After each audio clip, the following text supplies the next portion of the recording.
ونصلي ونسلم على رسوله الكريم أما بعد فأعوذ بالله من الشيطان الرجيم بسم الله الرحمن الرحيم قل لا أسألكم عليه أجرا إلا المودة في القربى صدق الله العلي العظيم وبلغنا رسوله النبي الكريم اللهم صل على سيدنا مولانا محمد معدن الجود والكرم علی علی کر مومنہ دل ٹھری پوندئی دل ٹھری تو مدینے میں واگ وری پوندئی حمد اور صلات کے بعد نہایت ہی واجب الاحترام اساتذہ کرام جملہ رکین بزم اور میرے پیارے ہم مکتب ساتھیوں السلام علیکم ورحمۃ اللہ وبرکاتہ۔ مجھ ناچیز طالب علم کو آج کی اس بزم سعید میں جس عظیم موضوع سخن پر گفتگو کرنے کا موقع ملا ہے وہ ہے شان حیدر کرار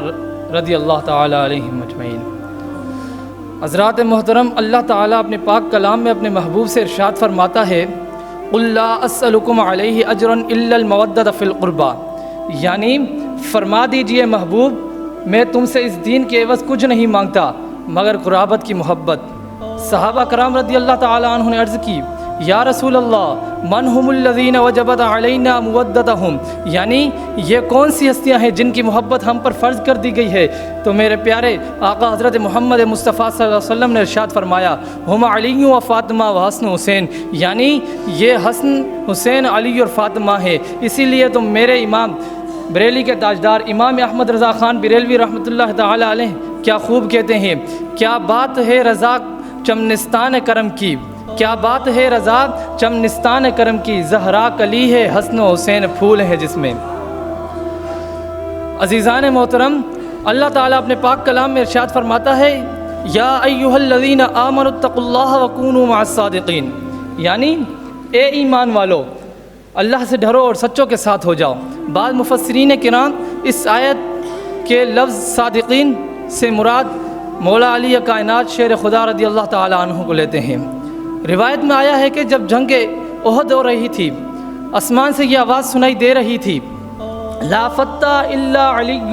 لا سیف الا ذو الفقار، اسی لیے تو شاعر کیا خوب کہتا ہے شاہ مرداں شیر یزداں قوت پروردگار لا فتح الا علی لا سیف الا ذو الفقار۔ میرے پیارے نبی حضرت محمد مصطفیٰ صلی اللہ تعالیٰ علیہ وسلم نے ارشاد فرمایا انا مدینۃ العلم و علی بابها، یعنی میں علم کا شہر اور علی ان کا دروازہ ہے۔ ایک اور مقام پہ میرے پیارے حبیب حضور محمد مصطفیٰ صلی اللہ علیہ وسلم نے ارشاد فرمایا من کنت مولاہ فہذا علی مولا، یعنی میں جس کا مولا ہوں علی بھی اس کا مولا ہے۔ ایک اور مقام پہ حضور نے فرمایا علی مع القرآن والقرآن مع علی لا یفترقان حتی یردا علی الحوض، یعنی علی قرآن کے ساتھ ہے اور قرآن علی کے ساتھ ہے، یہ دو آپس میں کبھی جدا نہ ہوں گے یہاں تک کہ مجھ سے آ کر حوض کوثر میں ملیں گے۔ اور آج کے دور میں کچھ خوارج کے فتنہ نئی شکل میں اٹھنے لگا ہے جو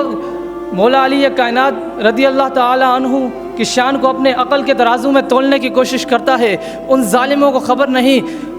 علی کا عشق تو مقدر سوار دیتا ہے، علی کا عشق تو مقدر سوار دیتا ہے، علی کا بغض تو چہرہ بھی بگاڑ دیتا ہے۔ وما توفیقی الا باللہ۔